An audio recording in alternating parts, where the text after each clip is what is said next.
Capítulo 4 del Poder Judicial. Artículo 102. Artículo 102. A. La ley organizará el Ministerio Público de la Federación, cuyos funcionarios serán nombrados y removidos por el Ejecutivo, de acuerdo con la ley respectiva. El Ministerio Público de la Federación estará presidido por un Procurador General de la República, designado por el titular del Ejecutivo Federal, con ratificación del Senado o en sus recesos de la Comisión Permanente. Para ser procurador se requiere ser ciudadano mexicano por nacimiento, tener cuando menos 35 años cumplidos el día de la designación, contar con antigüedad mínima de 10 años con título profesional de licenciado en Derecho, gozar de buena reputación y no haber sido condenado por el delito doloso. El procurador podrá ser removido libremente por el Ejecutivo. Incumbe al Ministerio Público de la Federación la persecución ante los tribunales de todos los delitos del orden federal, y por lo mismo a él le corresponderá solicitar las órdenes de aprehensión contra los inculpados, buscar y presentar las pruebas que acrediten la responsabilidad de estos, hacer que los juicios se sigan con toda regularidad para que la administración de justicia sea pronta y expedita, pedir la aplicación de las penas e intervenir en todos los negocios que la ley determine. La infracción a lo previsto de los párrafos anteriores será sancionada con la pérdida del respectivo cargo dentro del Poder Judicial de la Federación, así como las presentaciones y beneficios en lo que lo sucesivo correspondan por el mismo, independientemente de las demás sanciones que las leyes prevean. El Procurador General de la República intervendrá personalmente en las controversias y acciones a que se refiere el artículo 105 de esa Constitución, en todos los negocios en que la Federación sea parte, en los casos de los diplomáticos y los cónsules generales y en los demás en que deba intervenir el Ministerio Público de la Federación. El Procurador General lo hará por sí o por medio de sus agentes. El Procurador General de la República y sus agentes serán responsables de toda falta, omisión o violación a la ley en que incurran con motivo de sus funciones. La función de consejero jurídico del Gobierno estará a cargo de la dependencia del Ejecutivo Federal que, para tal efecto, establezca la ley.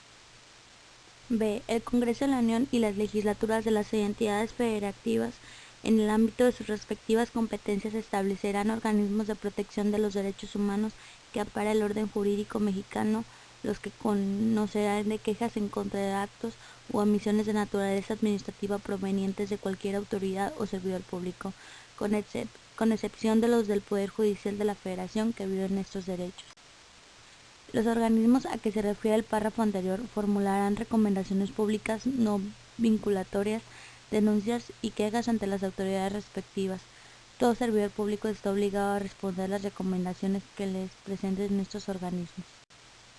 Cuando las recomendaciones emitidas no sean aceptadas o cumplidas por las autoridades o servidores públicos, estos deberán fundar, motivar y hacer pública su negativa. Además, la Cámara de Senadores, en sus recesos, la Comisión Permanente o las legislaturas de las entidades federativas, según correspondan, podrán llamar a solicitud de estos organismos a las autoridades o servidores públicos responsables para que comparezcan ante dichos órganos legislativos a efecto de que expliquen el motivo de su negativa.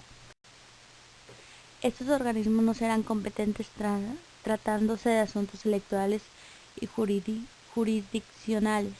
El organismo que establezca el Congreso de la Unión se denominará Comisión Nacional de los Derechos Humanos, contará una autonomía de gestión y presupuestaria, personalidad jurídica y patrimonio propios. Las constituciones de los estados y el Estatuto de Gobierno del Distrito Federal establecerán y garantizarán la autonomía de los organismos de protección de los derechos humanos. La Comisión Nacional de los Derechos Humanos tendrá un consejo consultivo integrado por 10 consejeros que serán elegidos por el voto de las 2/3 partes de los miembros representantes de la Cámara de Senadores o en sus recesos por la Comisión Permanente del Congreso de la Unión con la misma votación calificada.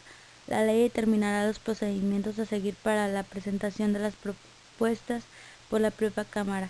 Actualmente serán sustituidos los 2 consejeros de mayor antigüedad en el cargo, salvo que fuesen propuestos y ratificados para su segundo periodo.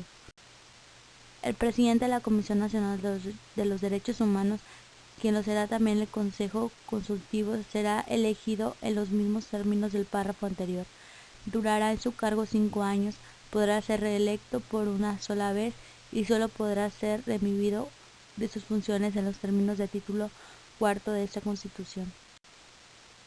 La elección del titular a la presidencia de la Comisión Nacional de los Derechos Humanos, así como los integrantes del Consejo Consultivo y de titulares de los organismos de protección de los derechos humanos de las entidades federativas, se ajustarán a un procedimiento de consulta pública que deberá ser transparente en los términos y condiciones que determine la ley. El presidente de la Comisión Nacional de los Derechos Humanos presentará anualmente a los poderes de la Unión un informe de actividades. Al efecto, comparecerá ante las cámaras de Congreso los términos que disponga la ley.